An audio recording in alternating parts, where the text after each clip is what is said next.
Rain hammered against the glass walls of the penthouse like the world itself was crying. Inside, the air was thick with silence, the kind that suffocates more than soothes. On the marble floor, a billionaire sat slumped beside a crying baby, his once impeccable suit wrinkled, his eyes hollow, and his trembling hands clutching an empty bottle. For the first time in his life, Richard Hayes, CEO of Hayes Global, one of the largest investment empires in the country, didn't know what to do. He had conquered markets, crushed competitors, and built his name into a symbol of power. But now, with his infant son screaming from hunger in his arms, he was utterly helpless. The mother gone. The nanny vanished without notice that morning. The chef and staff, all dismissed by his own temper hours earlier. And Richard, a man worshipped by the business world, couldn't even find a drop of milk in his $1 million home. He searched every cabinet, every corner, his polished shoes slipping on the marble. He yelled into the void, calling for help that wouldn't come. The storm outside had shut down the city. Every store closed, every delivery delayed, and the baby's cries grew weaker. For the first time, the billionaire felt fear, not the fear of losing money, but of losing something priceless. Then, just as he sank to his knees, a faint knock echoed through the storm. 3 soft taps. He froze. Who could be at his door at such an hour, in such weather? When he opened it, a soaked woman stood there, her clothes worn, her hair plastered to her face, her eyes filled with concern. In her trembling hand, she held a small bottle of milk. Richard's breath caught in his throat. He didn't know her. He didn't know how she got past security. But what truly stunned him was what she said next, words that would unravel everything he thought he knew about kindness, privilege, and his own past. Richard Hayes had been born into a world where comfort wasn't a luxury. It was an expectation. His father, a shrewd investor, had taught him that compassion was weakness and success meant dominance. By 38, Richard had built Hayes Global into a billion-dollar empire. His name carried weight in boardrooms from New York to London. Every headline painted him as a visionary tycoon, the man who turned everything he touched into gold. But no headline mentioned how cold he'd become. Employees feared him. Competitors despised him. Even those closest to him tread carefully. His mansion wasn't a home. It was a fortress of glass and silence. Every inch of it gleamed with wealth.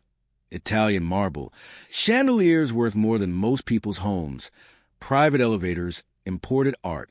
Yet, beneath the shine, it felt lifeless. His wife, Claire, had once been the warmth that filled that void. She was a music teacher, gentle and patient, the kind of woman who smiled even when ignored. They had met years ago when Richard's driver accidentally splashed her with mud outside a cafe. Her laughter that day had disarmed him, something he hadn't felt in years. Against his father's wishes, he'd married her, claiming he wanted to prove that love didn't need pedigree. But time, success, and arrogance changed him. Board meetings replaced breakfasts. Mergers replaced moments. When their son, Noah, was born, Claire had hoped it would bring him closer to humanity again. Instead, he buried himself deeper in numbers, charts, and late-night deals. Until one morning, Claire collapsed in the nursery. A heart attack, the doctor said. Stress, exhaustion, the quiet kind that builds beneath invisible burdens. She died before Richard reached the hospital. After her death, the house turned into a tomb of echoes. Richard, unable to grieve properly, turned harsher, angrier. He dismissed most of the house staff, saying he wanted peace, though what he really wanted was isolation. The nanny, frightened by his outbursts, quit that morning, leaving without a word. And now, in the middle of the storm, the man who once lectured others about control and efficiency was watching his infant cry for something he couldn't give. As Richard stood at the door that night, staring at the poor woman holding the bottle of milk, he felt a strange mixture of shame and disbelief. Her face was unfamiliar, yet something in her eyes, a quiet strength, struck a forgotten chord. She was drenched, shivering, her shoes muddy, but she looked at him not with pity, but with concern. She said she worked in one of the apartments below, that she'd heard the baby's cries through the storm. She had borrowed milk from another neighbor and come up to help. Richard hesitated to accept it. His pride screamed no, but the faint cries from behind him softened his resistance.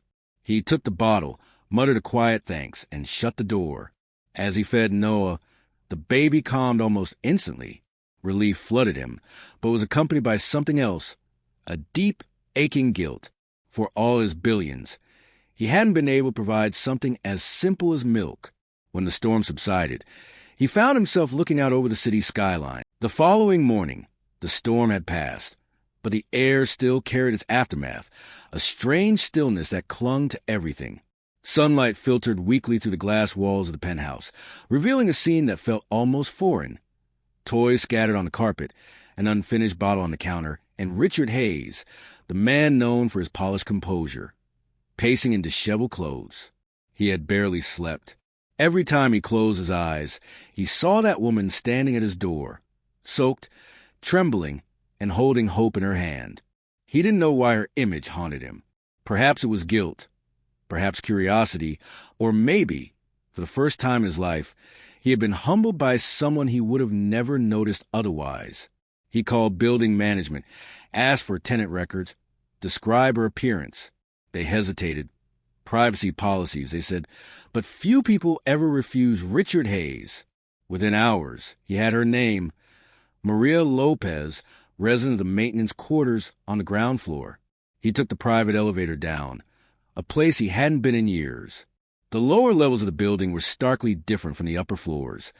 Narrow hallways, flickering lights, the faint smell of detergent and rust. When he reached the small service corridor, he found a door slightly ajar, revealing a cramped room barely large enough for a single bed and a hot plate. Maria stood there, folding laundry. She froze when she saw him, her eyes widening in disbelief. He looked completely out of place, his tailor coat brushing against the peeling walls. For a moment, neither spoke. Richard cleared his throat, offering an envelope. Inside was a thick wad of cash.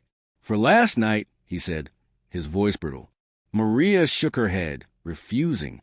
She didn't help him for money. She explained softly. She'd heard the baby crying and couldn't bear it. He was taken aback, not just by her refusal, but by her calmness. Most people in his world chase his approval, beg for his favor. But this woman, she stood grounded, unshaken by his status. He tried again, offering her a job in his household. Nanny, cleaner, anything she wished. Maria hesitated, then accepted only on one condition. She would care for the baby, but he must treat everyone in his home with respect. Her tone was gentle, but firm, the kind of firmness that came from surviving life's harshest storms. And for reasons he couldn't explain, Richard agreed. Days turned into weeks, and Maria's presence began to change the atmosphere of the house. She carried an unspoken peace with her. The baby adored her. Even Richard found himself drawn to the sound of her humming in the kitchen. Simple lullabies in Spanish, soft and hauntingly beautiful. For the first time, laughter echoed through the penthouse. Richard still worked long hours, but he began returning home earlier, just to see his son asleep in Maria's arms. It was as if her presence filled the space Claire once occupied, not replacing her, but reminding him of what he'd lost. One afternoon, while soaring through some old photo albums Claire had left behind, Richard froze. Among the faded pages was a picture that made his chest tighten. A group of young girls standing outside a small orphanage in South Carolina. In the back, partially hidden, was a familiar face, Maria. He flipped the photo over. On the back, written in Claire's handwriting, were the words, Hope Center, 1997, Our Volunteer Kids. Claire had volunteered at that orphanage during her college years. Richard suddenly remembered her stories, how she'd helped a group of girls who had been abandoned, how one of them had lost her parents in a factory fire. That girl, she said, had been her favorite. She had the kindest eyes, Claire had once told him. Richard stared at the photo again. It was Maria. Heart pounding, he began searching through Claire's old journals. He found letters, donation receipts, even records showing that Claire had been supporting that orphanage financially for years, quietly without telling him. Among them was a note, folded neatly inside a small envelope. If you ever meet her again, tell her I never forgot her kindness. She taught me that love has no class, no color, no price. Richard sank into the chair, his throat tightening. So that's why Maria's face had felt familiar. She was the very girl his wife had once loved like a sister. The same girl whose kindness had shaped Claire's faith in humanity. When he confronted Maria about it the next day, she was silent for a long time. Then, with tears in her eyes, she admitted she had recognized Claire's picture in his home the very first day she entered. But she hadn't said anything because she didn't want to intrude. She had simply come to help, just as Claire once helped her. That moment broke something inside Richard, not in a painful way, but in the way a wound finally opens to heal. He realized how deeply he had failed to honor Claire's memory, how blind he had been to the simple truth she had always lived by, that kindness was the purest form of power. Maria's humility began to reshape him. He started spending time with his employees, learning their stories, understanding their struggles. He quietly reinstated the staff he'd dismissed, apologizing personally, something no one had ever expected from the billionaire tycoon. But the world doesn't change without resistance. Word spread among investors and board members that Richard had gone soft. Some began plotting to remove him, calling his compassion a liability. As the pressure mounted, the boardroom of Hayes Global was a battlefield that morning. The long mahogany table gleamed under cold fluorescent lights, but the air was heavy, thick with tension, greed, and whisper betrayal. Richard sat at the head of the table, calm yet unreadable. Around him, 12 directors exchanged glances, their eyes sharp as blades. For weeks, rumors had spread that Richard's leadership was slipping, that his new emotional philosophy was hurting the company's profits. Some investors wanted him out, and today they were ready to strike. On the table before him lay the papers, an official motion to remove him as CEO. His closest advisor, Nolan Briggs, cleared his throat and spoke, his voice cutting through the silence. Richard, your decisions over the past few months have raised concern. Philanthropy is admirable, but our investors need focus. You restructured departments, increased wages for janitors, offered health care to part-time staff. Admirable, but unsustainable. Our quarterly returns dropped 3%. That's unacceptable. A murmur rippled through the room. Richard leaned back, studying each face. These were the same men who'd once toasted his ruthless efficiency, who'd praised him for every takeover, every layoff that raised stock prices. Now they looked at him like a liability. I see, Richard said quietly, his voice low but steady. You're upset that I'm treating people like people. Nolan frowned. We're upset that you're putting emotion over profit. The Richard Hayes we knew wouldn't have hesitated to fire half the staff to balance the numbers. And maybe that Richard Hayes, he said slowly, wasn't worth admiring. A stunned silence followed. He stood, pacing slowly around the table. You all know my story, how I built this company from nothing, how I became the man the media worshipped. But what they never told you is that somewhere along the way, I forgot why I started any of it. I thought success meant control, that power meant isolation, and it took a woman with nothing, a maid, a stranger, to remind me that wealth means nothing if it doesn't feed a hungry soul. His words hung in the air like thunder. Nolan scoffed. That's beautiful, Richard. Truly, but investors don't pay for poetry. Richard looked him in the eye. No, but maybe they should pay attention to purpose. He turned on the projector. Slides flickered to life. Data, charts, community reports. You think compassion is weakness? Since I raised wages and improved working conditions, productivity rose by 14%. Employee turnover dropped by 30%. Clients are staying longer because they see integrity in how we operate. You call it softness. I call it sustainability. The room went quiet again, this time with uncertainty. But then Nolan delivered the final blow. Even if that's true, this board still has the votes to remove you. Majority rules. Richard smiled faintly, the kind of smile that comes from knowing something others don't. Then before you decide, there's someone I want you to meet. The door opened. Maria stepped in, dressed simply but with quiet dignity. She carried herself with a presence that silenced the whispers. Some board members frowned, confused why a maid was here. Richard gestured toward her. This woman saved my son's life. She reminded me of something my late wife believed, that leadership isn't measured by what we take, but by what we give. He turned to the board. Maria Lopez grew up in poverty. She lost her parents in a factory fire when she was 12. My wife met her while volunteering in an orphanage.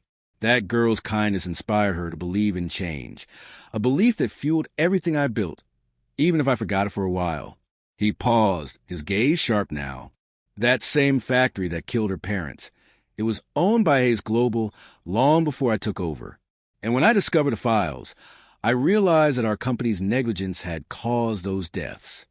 The room erupted in murmurs. Nolan's face went pale. Yes, Richard continued. We were responsible. Our management cut corners, ignored safety, and buried the report. Maria's life was destroyed by our greed, by my family's empire. And yet, when she saw my child crying, she brought milk to my door. She helped me. She forgave us. He looked at the board, his voice firm but breaking with emotion. You talk about profit and power, but tell me, what's the worth of a company that destroys lives and calls it success? Silence fell like a stone. Maria stood beside him, tears glimmering in her eyes. She didn't speak. She didn't need to. Her presence was proof that compassion was stronger than power. Finally, an older director, one of the company's earliest investors, cleared his throat. Mr. Hayes, he said quietly, I was on that board when the fire happened. I remember the report. I remember the silence. And you're right. It's time we make it right. He signed the motion, not to remove Richard, but to officially fund a compensation program for the victims' families. One by one, others followed. The vote to remove him failed. When the meeting ended, Nolan stormed out. Weeks passed after that fateful board meeting. Yet the echoes of that day rippled far beyond the walls of Hayes Global. For the first time in the company's history, a CEO had stood against his own board. Not for profit, but for principle. The world took notice. News outlets buzzed with conflicting headlines. Some called Richard Hayes the billionaire with a conscience. Others mocked him, predicting his downfall. But inside his home, the transformation was undeniable. The same penthouse that once felt sterile and hollow now pulsed with life. The laughter of a growing child. The scent of food cooked with care. The warmth of gratitude replacing the chill of loneliness. Richard began rebuilding. Not the empire he once worshipped, but the humanity he had lost along the way. He started by creating a foundation in his wife's name. The Claire Initiative, dedicated to helping the families of industrial accident victims and providing educational support for orphan children. When the news broke that the program's first beneficiary would be the very orphanage Maria once lived in, people around the country took notice. Donations poured in from across industries. The media tried to paint it as a PR stunt, but those who had seen the change in Richard's eyes knew it wasn't. He wasn't saving his reputation. He was saving himself.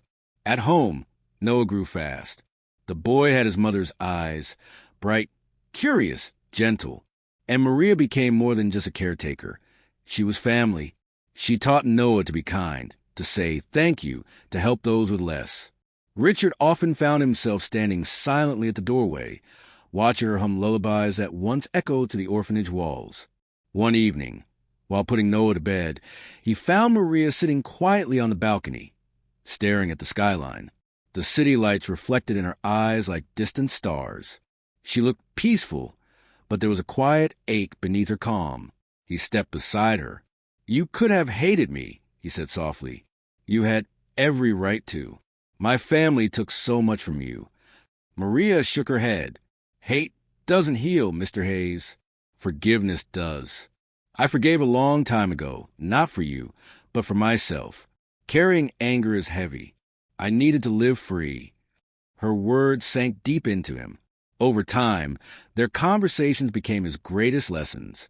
She spoke not of revenge or resentment, but of grace, the kind born from surviving without letting pain harden the heart. She told him stories of the children from the orphanage, of laughter amid hunger, of faith without reason. And through her stories, Richard finally understood what Claire had seen in her, that rare, unbreakable spirit that could light even the darkest corners of life. Months later, Richard stood before a crowded hall at the grand reopening of the Hope Center orphanage. The once crumbling building was now bright and filled with life. Children played outside, their laughter echoing in the courtyard. On the stage behind him hung a large photograph of Claire, smiling with her arms around a group of children, one of them a young Maria. Richard's voice trembled slightly as he began his speech. "Not long ago," he said, "I believed wealth made me powerful. I believed success meant control. But a child's cry taught me that power means nothing if it can't feed a hungry soul. A woman's kindness reminded me that compassion isn't charity. It's the foundation of humanity. And love doesn't vanish when a person dies. It continues in every good deed done in their memory." He paused, looking at Maria in the front row, holding Noah in her arms. "My wife once told me that you can measure a person's worth not by how high they climb, but by how gently they reach down to lift others. Today, I finally understand what she meant." The audience rose in applause, not polite but heartfelt. It wasn't for the billionaire on stage, but for the man who had rediscovered his soul. As the ceremony ended, Maria walked up with Noah, his tiny hand clutching her fingers. Richard bent down, and Noah reached up, placing a small daisy into his father's hand, one he'd picked from the orphanage garden. "It's for Mama," the child whispered. Richard smiled through tears, placing the flower beneath Claire's photograph. "Yes, son," he said quietly, "for Mama and for the people who helped her light live on." That night, as they drove home, rain began to fall again, soft, gentle, forgiving. Richard looked out at the glistening city, remembering the night when everything had changed, when a poor maid had knocked on his door with nothing but a bottle of milk and a heart full of grace. It struck him then how fate had an uncanny way of humbling the proud and exalting the kind, how the smallest act of compassion could ripple across lives, changing destinies forever. From that night on, Richard vowed that his empire would no longer be built on profit, but on purpose. And though the world would continue to measure him in billions, he knew that his true wealth was something no balance sheet could capture, the quiet redemption that comes when a man finally chooses to be human.